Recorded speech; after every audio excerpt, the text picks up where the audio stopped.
So we're looking at the format of this and said, hey, instead of Monish talking for 20 minutes and saying the things that you all have already heard before, let's change the format and get it to be a panel discussion. So I'm looking forward to it, Giri, and I won't spend too much time, but I did want to say a few words before we got started, just to get that energy going. One of the things was, I'm very, very cognizant of the fact that the next session is going to be a storytelling session. Is Pradeep here in the room already? Very good, Pradeep. So please tell us how we did. So in your talk, so we can learn from that. But let me start with the story.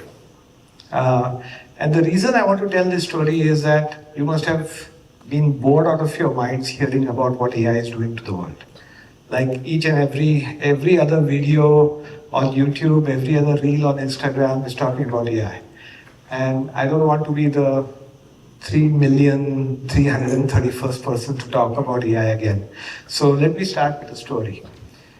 A year and a half ago at iCertis,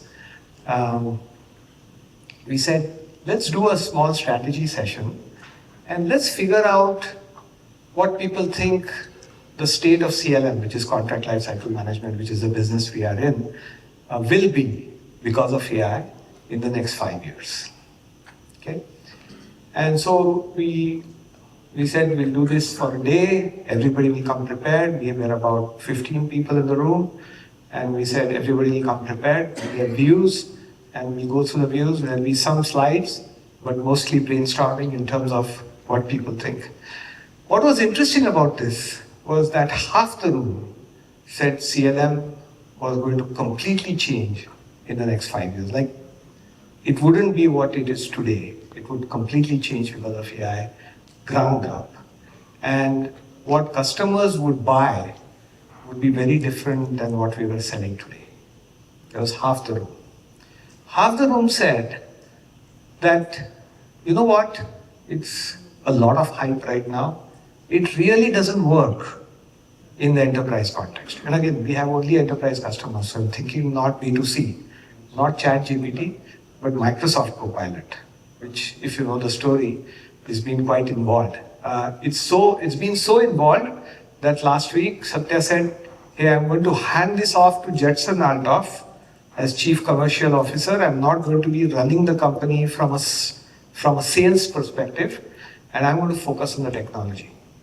Because he saw Microsoft falling behind on the tech, because the tech just doesn't work at the level that people expect it to, right? Because it's always slow. Enterprise, as many of the founders, many of you know, it's always slow to adapt, adopt, change manage. It's a very different world. So going from there, they said, no, this is not going to change in the 5 years as much as we think. So we should be the best we are in what we do. Okay. And what we heard from the first faction, I call them the Mavericks. What we heard from the first faction was stories about Kodak. And you all know, right? Digital cameras and film cameras. And people saying, hey, film is film. It's art. And nobody's going to go to digital except for a fad. And look where the world is now in digital cameras. But it was also the same thing that happened with Microsoft in the mobile age. I remember seeing a video where it was just unbelievable that a phone without a keyboard would actually work. Right? People said it was crazy. And now how many of you in the room have a phone with a physical keyboard? None. So those were the Mavericks. The conservationists, and the second group, as I said that, hey, that is true, but look at what happened at blockchain. Everybody thought blockchain would change the world. Look at what happened, right? Look at what happened with the internet. How long it took for that change to happen. And so we said, hey, how do we mix these two groups together, because they are part of the same leadership team. Now think about it, at our size, it's about $300 to $350 million of ARR, about 2,400 people worldwide, about 500 enterprise customers. it is very disrupting to see as a founder that our leadership team was completely on two different paths. And we said, hey, we have got to do something about this. And that is how one of the first changes in our company happened. We said, we'll give the first group a big budget, but comparatively much smaller than the conservationists, right? And we say, hey, the Mavericks, go and establish 5 use cases that you can showcase to us in 1 year. And do the best you can. And you know what you think, what is going to happen in 5 years. You have told us that. You have showed us some slides. Go back and show us how you will achieve that utopia or that dream or that state of the business. And we'll give you 1 year. And if one of your use cases works, we'll take it as mainstream product. And we went to the conservationists and we said, now that your budget is cut by about 10% overall, because that budget is going to the Mavericks, you have to figure out how, with a reduced budget, you can actually serve the growth that we are going through for the next 2 years. So with a budget cut of 10%, now you have to go, so we're growing maybe, think about it, from 15 to 25%, somewhere around that. We're growing at that range, because I won't share the exact number, but I'll give you a range. So 15 to 25% growth every year, which means costs also go in that proportion, if not in services, if not in engineering, but definitely in services, definitely in support, definitely in customers, sales and everything else. But now you have 10% less budget from last year. And we said use AI to get that efficiency so that you don't feel the budget cut. So we started that journey, and it's very interesting to see where it has gone, because we actually succeeded in some of these milestones in the first 6 months itself. And it was because nobody, even the Mavericks, could anticipate the speed of development in AI. I think that is one thing that I think most of you will agree with in this room, that the speed we have seen, the amount of investment we have seen, the change we have seen. In my lifetime, at least, I have not seen this change in such a short time. Obviously, none of us ever saw a company go to an insane amount, insane valuation like OpenAI. It's the first company ever in the history of business that actually went and grew at that scale. So we've seen some of these. NVIDIA came out of almost nowhere, right? I mean, obviously everybody knew NVIDIA, especially I'm a gamer, so I obviously knew NVIDIA and what they were doing. But $3 trillion of valuation? I mean, that is astounding. That's crazy by any standards. And look at what happened to Intel. So there's a story right there. In the space of about 24 months, this happened in 24 months, not 10 years. And it's incredible. So it's been interesting, and that's what I wanted to set this conversation with. I said, hey, this is what we should think about, this is what we should discuss, and let's see if we can apply it to the Indian context with the founders that are here, that the investors are here. Investors, for me, iCertis was my 7th startup. Some of the startups failed, some of them succeeded. One of them went public on the NASDAQ before iCertis. But every time, the feeling I've had as a founder or an early employee in a small startup, that we cannot really live without the investors. They are the fertilizer. They help growth. They push you.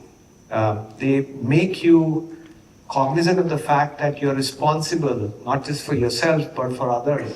And the money that you've taken has to give returns. And that pushes founders, as the founders know very well, that pushes founders even harder. And the investors, of course, cannot live without the founders, because where does the energy come from? Where do the ideas come from? Where do the ideas go from ideation to execution and actual revenue and happy customers? So it's been an incredible mix, and I'm glad to see both these groups represented. And I thought this would be a great setup to start our conversation with the Pentathlon team to say, hey, how do we actually look at this from here on for the next 3-4 years. So if I may, can I invite Giri and team on the stage? Thank you. Thank you, sir. Thank you for your valuable insights. Now it's time to invite our panelists on stage. Please put your hands together for our managing partners, Mr. Madhukar Bhatia. Let's welcome him with your huge round of applause. Mr. Sandeep Chawda, our managing partner, Girendra Kasmalkar, Ashik Maya, along with our principal Navjeet Kumar. Please, let's give it up for all of them. Very warm welcome to all of you. Over to you.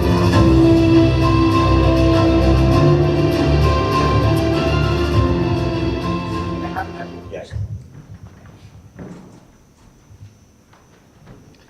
All right. So I'm going to start with Madhukar, and there's a reason for that. Madhukar, I wanted some feedback on how I did.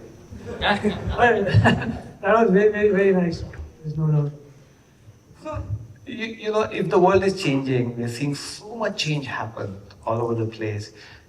Do you see founders change as well? The type of founders, the type of companies? You know, generally, you say, hey, I see a trend where I see very different mindsets or very different thinking. Have you seen that trend already hit? Yeah, I mean, you know, I'm a newbie in some sense in this VC business. I mean, our fund started in 2020, just 5 years. But in these 5 years itself, we have seen a lot of changes. And the changes are coming from different directions. So I'll come to the AI part also and how that is impacting. But there have been several things at play. At a high level, I'll say that founders that we are seeing have become more ambitious, but at the same time, much more grounded. Okay? The reason for that is very, very simple. I mean, you know, when we entered this business, those were the frothy time where valuations are sky high. And not just they were high, the most important thing was the number of investment rounds that were happening, how frequently they were happening was very, very high. So people could sort of count on next investment happening anyway in 18 months or something like that. And because of which the founders many times, and we have tried to make sure that we were investing in companies where the founders did not necessarily have this sort of mentality. But you know, seeing founders where the mentality was mainly chasing valuation, not just for my company is more valuable, because that is that's a victory point. Like they will say, okay, my company got valued at XYZ. Whether it's created wealth for them also was not important. So we are seeing now that the number of rounds are less, valuations are more seen. So more and more founders are of the mindset that, look, yeah, actually we are here to make business and not just create valuation. So we are definitely seeing that. But at the same time, with AI turbocharging everything, they are much more ambitious also.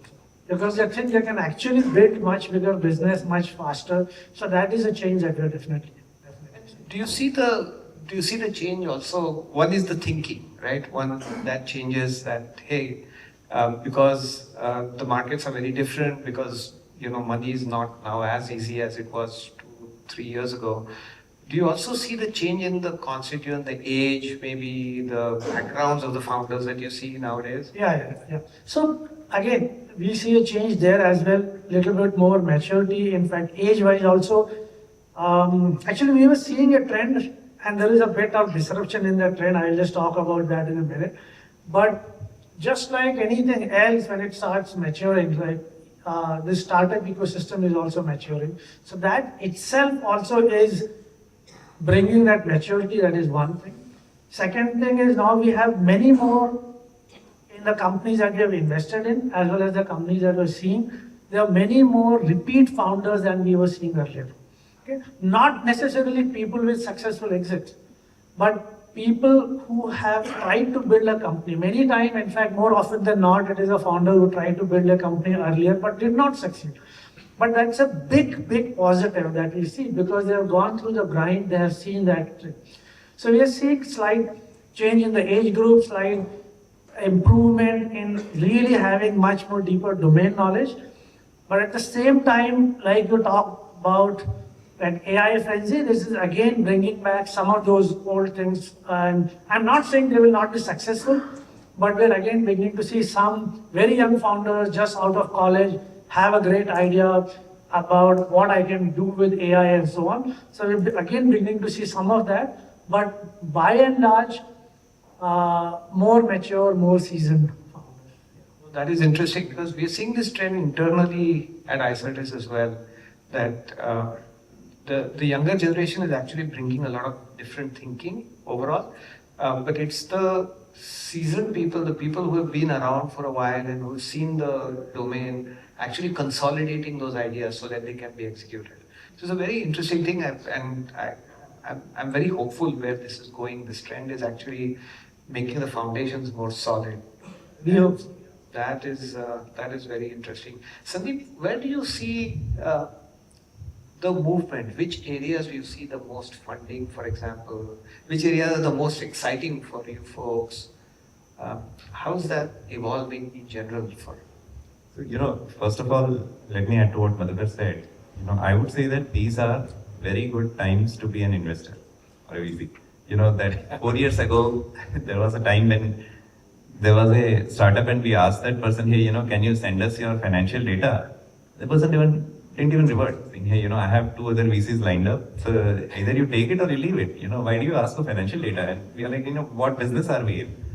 Now, the cycles of evaluations have gone deeper. People are patient with us, and we also are able to take right judgment calls and so on. So it's very good now. Domains, areas, they keep moving. There is seasonality associated to it. What we are seeing is traditional businesses, where these businesses have been around for like decades. Those being disrupted by the use of technology, those being disrupted by the use of AI, those kind of ventures, many more of them are coming, and which is where that seasoned, professionals, that aspect also comes, because these guys have been living and breathing that domain. They have all the knowledge, and then they are kind of jumping out. They are seeing how technology can disrupt it, and then they are into it. To be specific about what areas are seeing more investments, and what is it? I mean, AI is universal. Everybody is saying. We had 30 portfolio found. We have a portfolio of 30 companies across 2 funds. We had 18 of them come in the morning, and they had 1 slide each. There was hardly any slide which did not start with AI powered. It's more like how it used to be in the cloud days, right? We are cloud-based so-and-so, we are cloud-based so-and-so, we are AI-powered so-and-so, we are AI-powered so-and-so. So AI is definitely a constituent of each one of them. But, logistics, transportation tech, that is a booming area in the sense that, as we can imagine, how things are happening in India, that's clearly one sign. That has grown, in terms of data points, that has grown about 100% year over year in terms of funding, that space. Retail tech has also grown. Finance is more or less flat, but, in particular, if there's one shining star, that is this logistics and transportation technology. Yeah, I think the grassroots, yeah, of course. One thing that we had also been seeing, and it was very nice to see in the morning session when you were having that discussion on the GTM part, even the founders talking about that specifically, is that we are seeing a big change. When I was building my company, previous company, there was this thinking that you can't really sell to Indian enterprises. You can probably sell to small companies which are more tech savvy, but otherwise you have to go abroad. But we are beginning to see large enterprises within India, the readiness to invest in tech. And that is also creating, just like you said, logistics and so on. So those are places that were lagging behind in digitization. And companies, because of that, companies which are building for India, that's a change that we have seen. And not they're just building, but they are building successfully, they're scaling successfully. That's another big change that we see. No, and I think that kind of indicates a trend to more brick and mortar, more fundamentals, making sure that, the business that goes on now, how does it become more efficient? There's also a lot more focus on that. Do you also see investments or companies coming in where they are like at the level of Anthropic or OpenAI, fundamental AI research?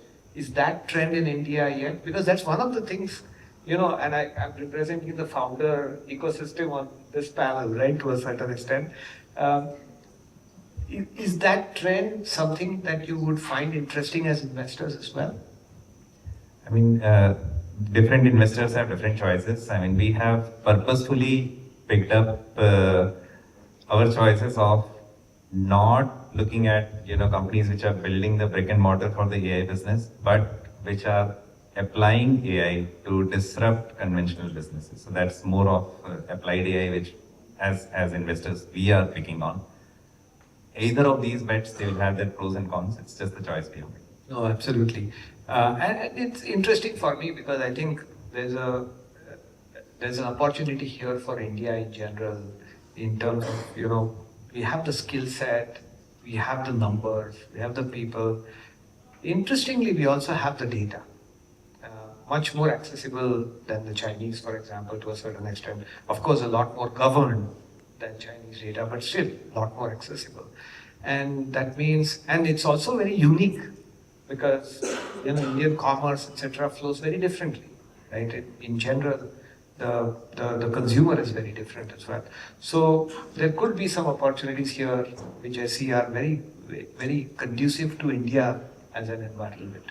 But I get it. I think it's also, where you invest and how you invest, what's your thesis.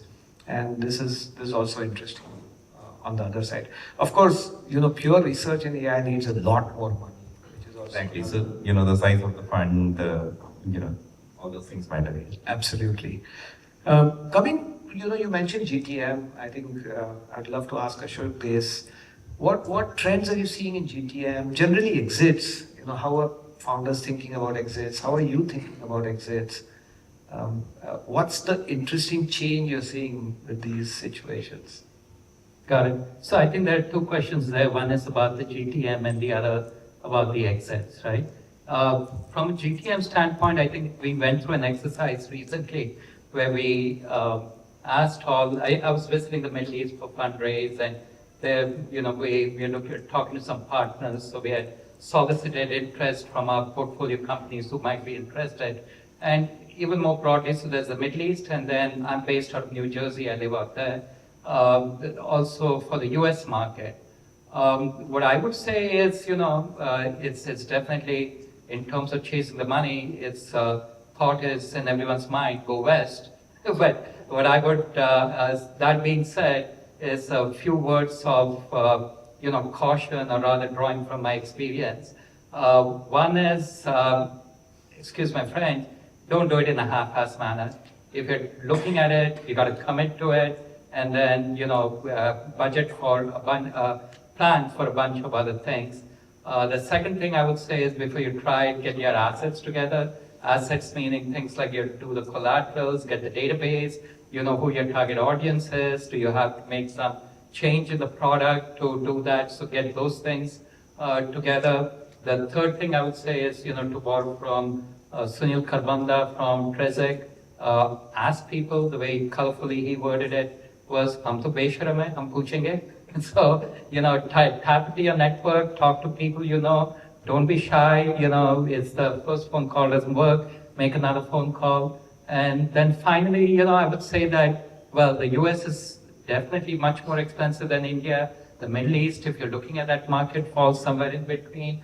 Budget for it. So, it's sure we can stay in the Starwood hotels and all that, but still, there's the flight, there's the travel, there's the other things that add up, and I don't want to throw numbers out here, but it'll be a reasonable chunk of money that one would have to plan for before you execute something like that. And the exec bandwidth as well, right? Let's not forget that. I think that probably also is very expensive because you get defocused for figuring out another market. So you have to plan for it as well, probably. Exactly. And if, obviously these kind of initiatives would come from the highest levels in the company. Typically there's a founder, co-founder, you're going to be splitting your time. So there's that energy that goes in that direction. Are you dropping any other balls, so to speak? You don't want to be doing that. So from a GTM, that would be my advice. I have been working with some of the companies to help, but I'm one guy, I got limited bandwidth. I'll do the best I can for the portfolio companies, but I would suggest that before embark on it, this, whatever short checklist, tick the boxes. Absolutely right. And I combine the exit question with the GTM question for a reason. I think what is interesting is, if you're thinking about exit already, then GTM becomes a very big weapon in your arsenal, right? Where you go, which geographies do you hit, what kind of customers do you look for? Are you seeing any linkage between the two? And is AI driving any of these decisions? I think I would say from an exit standpoint, first of all, it would be on a case-by-case basis. It would depend upon the readiness of the company. And again, exit, in all honesty, there is two sides. There's the exit for the company and the exit for the fund. So the ideal situation, the two go hand in hand in the sense that it's an M&A, company gets the exit, we get the exit. So that would be the ideal situation. As the cleanest as well, right? Exactly. But other than that, I think our goal is to work with the companies for our investors to, within the duration of the fund life, find an exit. That's something we've been paying a lot more attention to lately, given the state of Fund 1. So the other avenues, without diving into too much of a detail, could be at the next round of financing. There are increasingly, the secondary market is becoming more liquid. I mean, it's definitely not the public markets, but there is, some players in it, so to speak. So that would be some online platforms emerging, and then of course our good old investment bankers are around to, cut a deal. So those are all things that we would look at, but those would all be in tandem, in conjunction with the company. So, and Fund 1 is definitely getting to that point. Fund 2, even while we invest, we are pretty upfront. It's an 8+1+1 year fund. So we talk to them upfront that, our holding period would be like roughly in the 5 to 6 year ballpark, and we would work towards that. So yeah, is AI playing? I think AI would be more in the growth area, and as one of my colleagues mentioned, what we are seeing is that, we typically invest in solutions that are either for an industry or for a functional area. So in that scenarios, AI is typically additive in the sense that, some aspects of the solution or the value people would enable using AI. Yeah, so it's not like a pure AI play, but it would be kind of applied AI. So yeah, we're seeing that, and that definitely should, help the growth of the company overall. Thanks. And I think that trend is going to, at least in my mind, is going to increase. As people say, hey, how do I actually get value out of AI? That's the biggest multi-trillion-dollar question, I guess, in everybody's minds. How do I get that value, especially in the enterprise market? Running these funds over the years is very interesting from a compliance perspective as well, right? And there's lots of changes that have happened. I think the Indian kind of situation, the environment for doing business is also changing. I'd love to your insight on what you think about some of that compliance, and of course, feel free to pitch in, all of you. But I think this is an interesting time for India as well. So I think as a part of the ecosystem, we have seen a lot more AI coming in last few years. We have been part of the ecosystem for the last 5 years. And not just the new AIFs, but the existing AIFs getting into launching the second and the third funds. So, a lot of funds have come in and the number of AIFs in the market have multiplied a lot. So I think SEBI has taken, really some of the key initiatives for last few years. If I have to put it together, we have been in a boat where, we have seen at least one new regulation or notification coming per quarter, right? And if I have to take certain examples, and there is a variety to it, and interesting ones. So the first one, almost a year and a half ago, there was a circular around that, there at least has to be one key person within the app that have to clear a certain exam from NIS. So 2-3 of us within the team, we have to go back in a study We went mode. through what it takes to Yeah. prepare Rattafy, Magofy, and then clear a SEBI certification exam. And I'm not kidding, it was a 6 Did you succeed in the first try? Yeah, we did. I mean, all three of us got through in the first try, but it gave us all the pre-examination jitters, which we had gotten last, which was like 25 years ago, right? Yeah, but I think the exam have helped us understand, and question why and how of anything and everything we do. So, this certification was one. Then we have seen very interesting way SEBI has come up with a regulation around cybersecurity audit. So it's not just the companies having the necessity of, the CISOs around the internal or the external one. So now AIMs have to also go through audit every year. And that means, our digital assets and devices going through a vulnerability assessment, patching them for any leaks or the fixes, and then we have to ideally submit a report to SEBI, right? So from cybersecurity to then, I think, LPs would also relate who are sitting here that, there was a regulation where, all the units of the LPs or the shares we hold in the portfolio companies have to ideally exist in a demat form. So that is the other one we saw, and a lot of amount and effort, the folks in the ecosystem, be it the portfolio companies who are there, or the LPs who have taken to sort of align to that. And some of the others, there was another very interesting regulation recently which has come in, and there was a circular in detail that there was a Disability Act which has come in 16, I guess.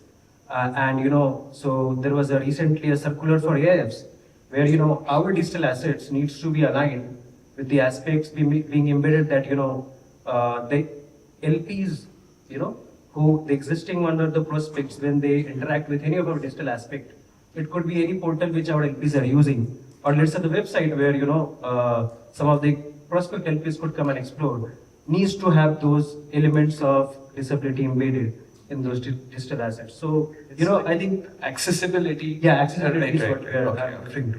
So, now you can imagine how heavily regulated we are, and this SEBI is also keeping it our toes to sort of manage that in a very transparent manner. It's the cost of doing ease of business for the VC community. I think it's doing an excellent job in terms of preserving the interests of the investor community. So that's a very nice thing. Just adds a whole lot of burden on us, but it has to be done, And I think overall it's good long term. I think some of these fundamental things, very quickly, 2 examples. I think one was when the AI regulation came in the EU AI regulation. Everybody in the industry thought, my goodness, there's another of these crazy GDPR things that we'll never be able to sort out properly. But if you look at the fundamentals, we have one of the professors of Cologne University in our advisory board, and he said, Monish, think about it this way. This is not going to, this is going to create a lot of trouble for you in the first 2 years. But think about it, what happens after 10 years. That everybody gets pushed, at least thinking about ethical and responsible AI. Today, nobody is thinking, everybody is looking to find a solution, get a solution, make money or raise money. But, there is this push in terms of regulation, in terms of getting some sanity into the thinking. I think hopefully some of these regulations are pushing us in that direction. Coming to you, Giri, I think one of the things I've always respected with you is your deep insight in terms of how you think about things, but also because you meet so many people. And I would love your thoughts, and I'm sure it benefits the room, in terms of where you think this is going, right? From an investment perspective, from a technology perspective, and AI is the uber thing, but also the economic climate, the geopolitical climate, There's so many changes that happen in the world. It feels like, every day is a new day, and every day is crazier than the other. Where do you think we're going? And it becomes doubly challenging when, as a fund, you have to think about the next 5 to 10 years. You're not supposed to decide about what will happen in the next 5 to 10 years, and that's very, very challenging. And in fact, that was the reason for planning this also, that what did we learn from Fund 1, what are we doing in Fund 2, and what is going to happen in Fund 3 as well. Obviously, And 4 and 5, right? right now for Fund 3, and then we will talk about the next ones. But indeed, so obviously the big change that everybody is talking about is AI, and like you rightly said in the beginning of your talk, a lot of people have heard lots of things about AI already. So how much? In fact, we had a discussion within some of the founders here on the panel about how they're using AI internally. We should have also had a discussion about how we are using AI, because people are asking us that how do you if you know our run rate, we look at 450 deals every month. How do you do that? So obviously AI is being used. I myself was not so much of an AI user. I mean, Monish knows this. I do write a lot of articles, LinkedIn articles on various topics, including on AI and so on. But I used to write once in 2 months, 3 months, and so on, because you need that much time to come up with something, right? But the marketing team was telling me, no, you have to publish one every month. Now, how do you do that? And that's where Prashant here advised me that I could use something called Notebook LM. Essentially saying that whatever I'm reading, whatever I'm attending meetings, that can go into one particular folder. And essentially it's my brain. Otherwise also I would have thought about those things only. If my brain was 100% efficient, maybe I could remember everything, but otherwise you could use that. And then that gives me some opportunity to write that. So yes, AI has been everywhere. But the reason I talk to a lot of people, as the reason that you're asking, everybody knows that AI is going to drive the world and so on. But the question is, where are you hearing it from? And my pet peeve is that we hear a lot of podcasts. I do, everybody else does, and so on. And who's giving those podcasts? Somebody wants to sell something. When I'm giving a podcast for Pentathlon, I'm wanting to sell Pentathlon, isn't it? That's true of everybody. And hence, the meeting of different people is actually to meet the practitioners. That gives you the reason I meet you. All these articles I wrote, I was getting advice from you kind of guys. Because you're practitioners, you're actually doing the things on the ground, and that tells you. Because otherwise, the hype can, get carried away. I mean, some of you may have heard this American saying that you don't go where the puck is, you go where the puck is going. It's an ice hockey kind of a code. And, that's what you want to do as a fund. But then you can overshoot also. Because of all the hype, you can overshoot. You can undershoot also, but you can overshoot also. And how do you get it right? And to my mind, the solution is that you keep talking to people about what they're doing on the ground, and that is probably for a fund like us, which is focused on B2B tech, and that means that where tech is disrupting the use case. What does that mean? I hear this term AI first a lot of times, and the immediate thought that comes to mind is it a hammer looking for a nail? Because that's precisely what we said we'll not do in our fund. We'll say we'll focus on the use cases, we'll not focus on the technology.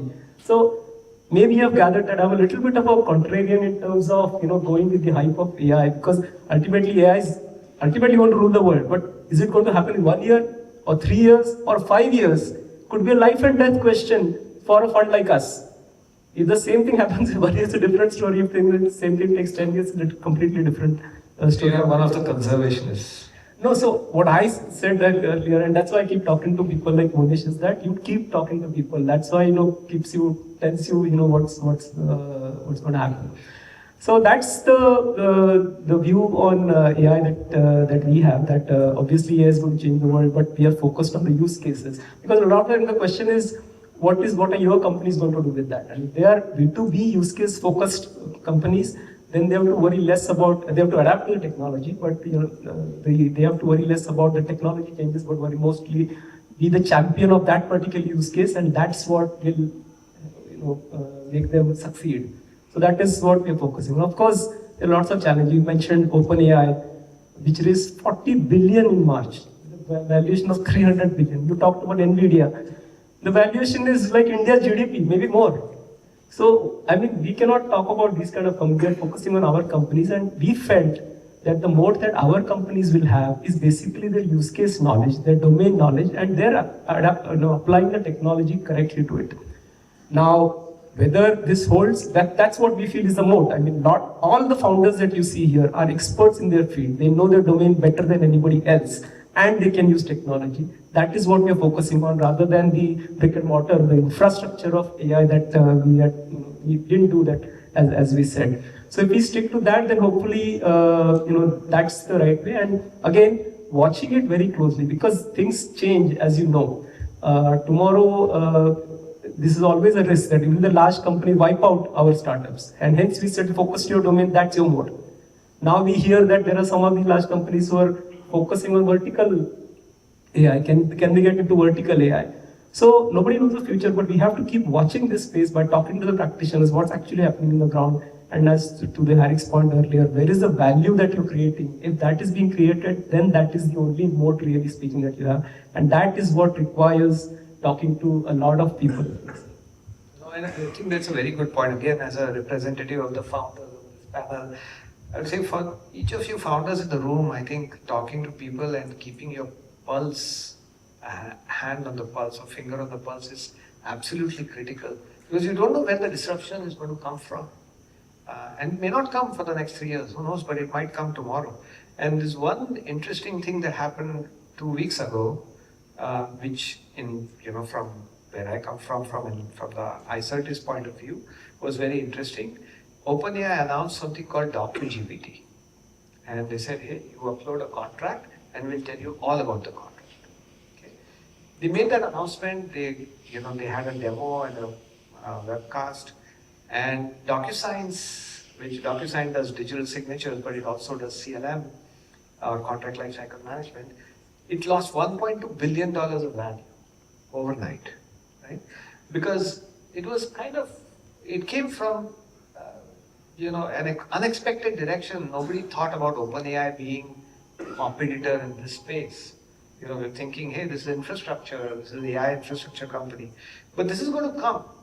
And knowing that you are deep process knowledge, that you understand your customers well, and also having your finger on the pulse, I think is going to help greatly.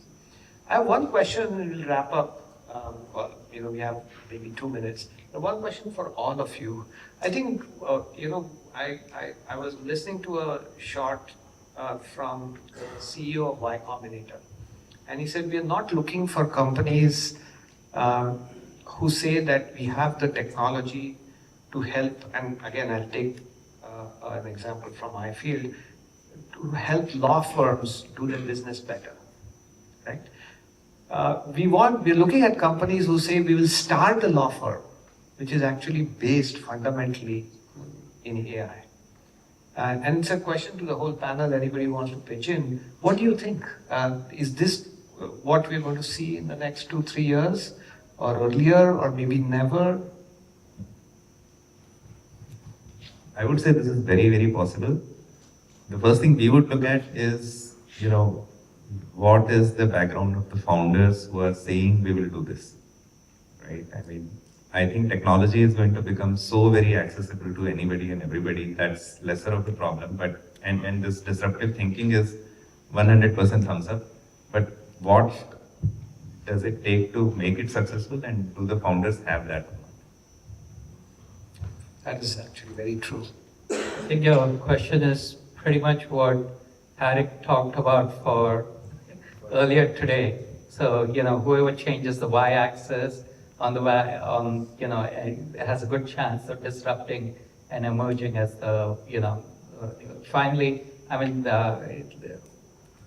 if you take whatever insurance, mortgage, etc., the people incumbents, they're doing business the way they did for the last 60 years. Someone else coming from the outside just needs to, figure out a handful of things, the access to money, a new way of doing it, and they then probably, shake the carpet under the incumbents. So there's a good likelihood of that, yes. I would like to add that actually what you're talking about is not new. It's basically what you're talking about is just changing the business model, and that has been happening. There have been companies, startups that have come and disrupted existing companies by a totally new way of solving that problem. It is just that with AI, that has become now another way of disrupting and a much more faster opportunity to really build those solutions. So in that sense, we have always been looking at, and we will like to look at companies which have this disruptive model, AI or not. Oh, absolutely. I just wanted to add another point. Yes, Y Combinator would say that every investor, like a Y Combinator, every fund has their role in the ecosystem. Oh, and it is Y Combinator's role to take those kind of huge bets. I mean, we just recently, last week, read about somebody trying to do an insurance play, and Y Combinator, sorry, it was not Y Combinator, but A16Z, similar kind of a player, who hugely invested into them, and these people didn't even have insurance background. It was like the AI play. So my limited point here is that every fund will have their own investors, and there is a story that they are playing on. The investors are invested in that. Our story happens to be this B2B tech, and we are lucky to have investors who are mostly entrepreneurs, and that is where the fit is coming from. In Fund 1, to be honest, almost everybody, all the investors are Pune-based investors, somewhere from Hubli, and I'm glad Gopal is here today representing Hubli Angels, both in Fund 1 and Fund 2. Today in Fund 2 also, same story. Today we have investors from Surat as well. So the Hemant Bhai is there, Sanjay Ji is there, Shailesh Bhai is there. So all of these people have come because they are business people themselves. And then that becomes our DNA. And that's why this B2B tech thesis that we're talking about, where tech is disrupting use case. If all of these people understand that tech is the biggest disruptor, but understanding the business to business use case, or understanding the business is what we are focused on. And that should be our play. There would be some cases where that model will succeed, and we have to make sure that our companies succeed in the models, in the use cases that we have chosen. So, I mean, if you just take a look forward, I mean, we are talking about Fund 2. People are, all of us Fund 2 investors here, so we are aware that we have to do our final close, it's going to happen. But now Ashok mentioned that, we have got a Gulf-based family office as an investor. So that opens the door for our B2B use cases to be not just successful in India, but to be successful in the Gulf as well. So that is how we are expanding. We should not try to do what, say, a Y Combinator is trying to do. We should try to do what we can do better and what our founders can do better. And that's the whole investor fund thesis fit is what I'm talking about, and it will grow. I mean, just to let you know, once our Fund 2 fundraise closes, we will be starting the Fund 3 fundraise. And that's the learning that we have had, that we got to do it, we cannot have a gap in between. In Fund 3, I can tell you that there will be even more institutional investors. Even from Fund 1 to Fund 2, we have made progress in terms of getting this Gulf investor. In Fund 3, there will be even more institutional investors. Institutional investors are very tough. We have learned a lot of talking to them right now also. And very interestingly, most of these funds, ticket size was so large that they could not come in our Fund 2. For example, if they have a 10 million ticket size and they cannot go beyond 10%, they obviously cannot invest in our Fund 2. But they like our thesis. That's the point I'm trying to make, that these funds, there are lots of institutional funds who like our thesis. B2B tech may not be as sexy as B2C or deep tech and so on. But again, coming back to this point of investor and thesis fit. So we are moving towards that. All of you are entrepreneurs here, most who have invested. Even Fund 3 will have more institutional investors who will be participating and who are even ready to anchor the fund and so on. But that fund thesis is what the thesis investor fit is what we have to stick to, and that's how we will move forward. No, I love that. I think that focus is so critical, right? Making sure what you know where you're going, and then being able to adapt as the world changes around you. And that's the true definition of a successful, foundationally well set up fund house, right? And you kind of make sure that that investment, all of that investment is going in the right direction. We are way out of time. I would like to just close on one thing. I think what Giri said was extremely pragmatic, and there's also, in terms of what do you do in this kind of change. One of the things that we did, which was for me, and this suggestion came from an external, from someone in the company who was not HR or not not part of the leadership team, but a young engineer. We have this values, and the values, we call them forte: fairness, openness, respect, teamwork, and execution. And he said, you know, in one of our all hands, he said, you know what, we are missing the E, the focus on the E. And without the E, everything else really doesn't matter, right? Of course, you need fairness, openness, respect, you need teamwork, but if you don't execute, it really doesn't matter. So what we did was wherever we have forte, we just expanded the size of the E by a couple of points. We said, this is the focus. I think I love that, the way you describe the focus of the fund. You know, what is the thesis, and then we go after that. I think a lot of the founders will also find, and the investors will also find, if you actually focus on that execution, if you focus on how things go and you believe long term in what you think, but you're also flexible enough to adapt, because adapt you will have to. That's the reality. I think, next year I'll see a lot more smiling faces and a lot of money in the room as well. So thank you so much. You made my job so easy. I didn't have to do anything. So Actually, before I open it for questions, I must thank Monish. Monish was there for our similar event a couple of years back. And that time we had done an Ask Me Anything kind of a session with all the founders. Today we said that we'll do it for the investors also. And it was just, we found it that if all of us had to make one presentation after the other, it would become quite boring for everybody. So that's the panel discussion we had. And who better to moderate this than Monish was representing both founders and investors.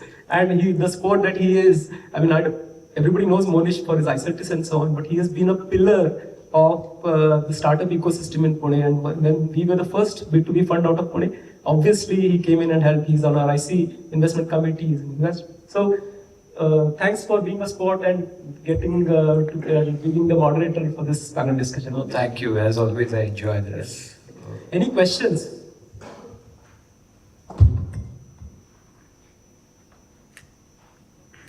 Wow, that's a silent room. Okay.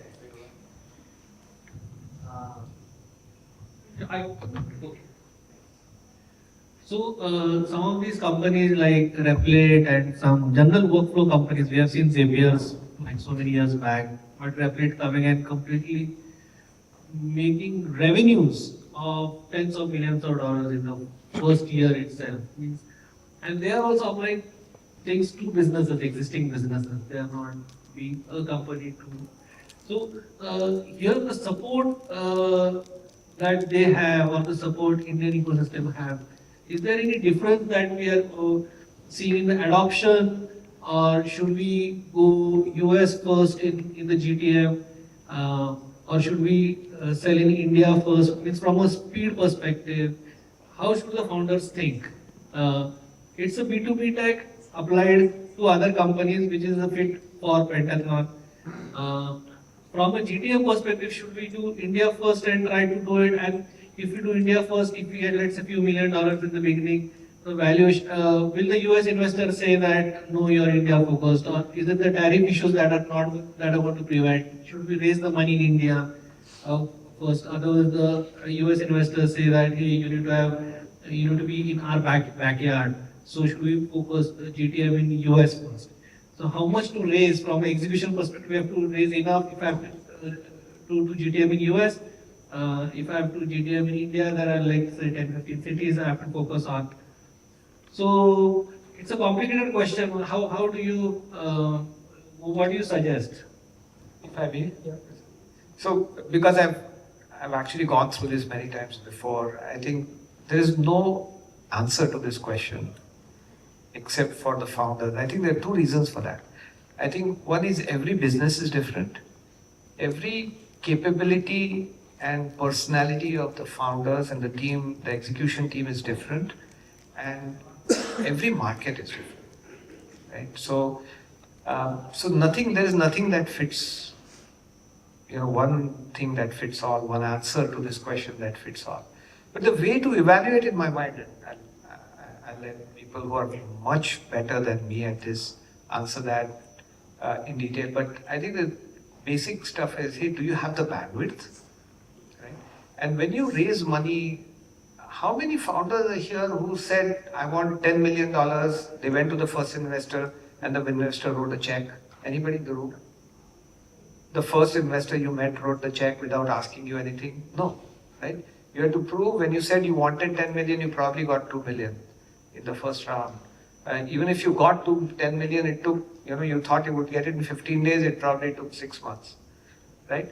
So money is at a premium, which means bandwidth is also at a premium because you have to spend bandwidth to get the money in the first place, which means that when you figure out where you want to go, where you want to take your company in the next 2 years, you have to balance what you have, the resources you have, and whether you want to go to the US or Middle East or focus on India and so on and so forth, that depends on these resources. And for every company, every founder, those resources are different. So you figure out, what your strength is.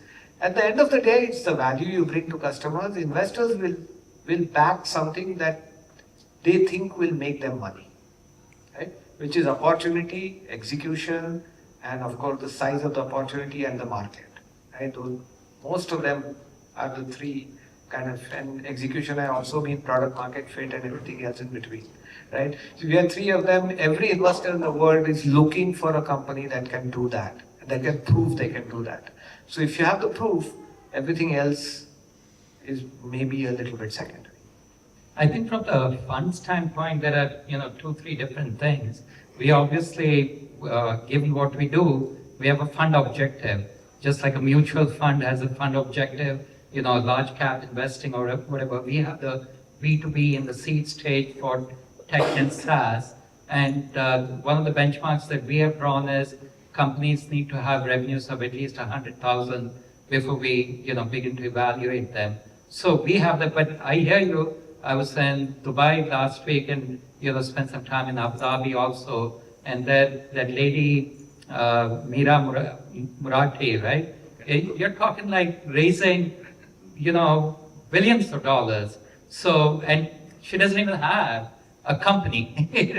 Just like meeting with the investors. So I think it's a little bit of apples and oranges. On the other hand, you would find maybe some of the bigger fund houses like Sequoia and Excel, they would have multiple funds, each with different objectives. So depending on where it is, they could be investing out of that. But for us, where we are right now, I think we'll see more of the kind of things that we invest in.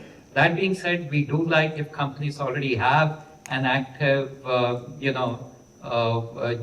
international GTM, whether it's in the Middle East or not. We do know that the ACVs, the average contract values there, would be higher. But then we have to keep in mind, what I mentioned earlier, that it's not that easy for a company that's bootstrapping to be making constant visits abroad and spending money. So it's a balance of things. But we do like the idea if they do have an active international GTM.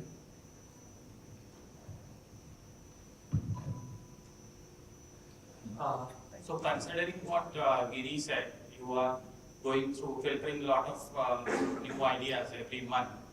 Probably you will have many errors of omissions.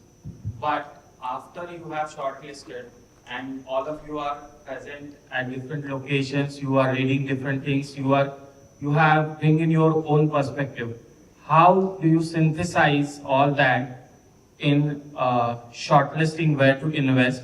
And in that, how do you avoid error of commission? This is in the shorter run, but over the span of 8 years that you have for this fund in particular, probably will also have to look at avoiding errors of omissions, because in looking at the space you are operating in, things change fast. And in the longer run, too many errors of omission will also turn into error of commission to a particular process or philosophy. So how do you balance that? I can take it. So I would say a couple of things. Just in the interest of time, I'll condense it. So we have a pretty rigorous process through which we, take the companies. We actually have a slide. We won't put it up. So it's roughly how many weeks you said? And we take the company through the phases. About 12 weeks, right? So we would typically, once it's found interesting and within the parameters of what we invest, we'll have typically 2 of the GPs involved in it. They would do kick the tires and then, do the customer calls, etc., then float it to the all GP, passes that, then we have an internal IC and an external IC that includes Monish. So we do that. With regard to the omission, one of the things that Navjeet and his team do is they take a look at all the companies that have been funded in a certain time period and see how many of them pass through our desk. That's your omission question. And what we have found is more than around 80% of the companies that have gotten funded, we may not have funded them, but they pass through our desk. And we also do a post-mortem as to if we passed on somebody that fell within the parameters, why? Maybe it's not in the sector that we are investing, maybe, things like that. So yeah, we are, let's say, pretty critical of ourselves. We do running short of time. So, we are Sanjay, okay, one last question, Sanjay, and then we'll stop. We are around for dinner, so it's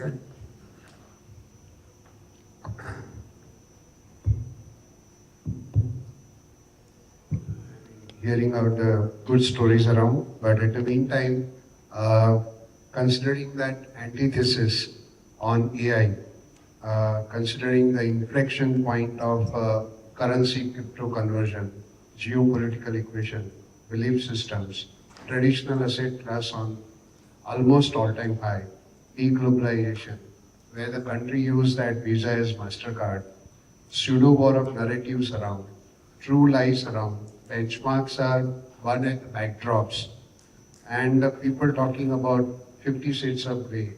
Ray Dalio's and Robert Kiyosaki's of the world talk about balloons. Can you elaborate plan B for the investors if your thesis playbook does not play well? So, I think we're pretty confident about thesis. I'm talking about Fund 2 out here. Many of the companies that we have invested in, they were already doubled or tripled in revenues. So, and we are working closely with them. With regard to the big, global pictures, I would say, if you were to distill it all down, when it comes to one single thing, the check that we write and the equity that we take, I think we are kind of in a little bit of a Goldilocks moment. In the sense, we do not feel that things are on the cheap, but we do not think we are overpaying either. So in this private markets, we think we are getting an entry point at a fair valuation. And if I may, I think one of the things, all the things that you said, right? If you go back to the Great Depression, or you go back through the banking crisis or the mortgage crisis, you'll see in a different proportion, you'll see the same things, same situation. I've gone through, all of us, maybe some of us, old enough to have gone through 5 or 6 of these, right? Different things. Uncertainty is always part of life. That's why it's called venture capital at the end of the day, right? So when you invest, you have a deep belief, hey, this is the thesis that will work for the next 5 years, 6 years, 7 years, and you commit to that, and then you make changes, right? And I've had the privilege of being on the investment committee of Pentathlon, and I've seen this change happen as well, right? The way we look at companies that we did 2 years ago, and the way we look at them now, how do we evaluate? We've all adapted, right? And the management team has been very, very good in terms of figuring out how that works, right? And how that works for us as a thesis. I think people give up thesis very quickly nowadays, right? If you look at the frothiness of the situation. And they think, hey, this is the next new thing that's going to come up and wipe everything off. Yes, it is. But even a tsunami takes time to reach from the point of the earthquake up to the shoreline, right? There is a warning. There's always indicators. And the important thing is to figure out what those indicators are and keep your pulse on those indicators and make sure. I think this is what I've been learning. And I tell Giri every time we meet that, hey, I've learned more on the investment committee than I've given back, because every company is a different company, every environment is a different environment, right? And we've looked at tariffs, we've looked at all these changes that have happened, the wars and everything in the last 2 years, and COVID as well, to a certain extent, or the aftermath of COVID. And I think the belief in that is so critical. With that, I think, sorry, yeah, please. So the basic point that we are saying is that these boring use cases which were there 50 years back will remain 50 years later. Technology will be the disruptor, and that's what we are backing. That's what gives us confidence. Just one last point I wanted to add that, there are sometimes hidden positive in the negatives. So, for example, we have heard all about the tariffs leading to the tightening of export and import. I think we were just sitting with the Trajix founders, and they see a lot more opportunity with all the action that is happening. Right. All right. Thank you very much. Thanks.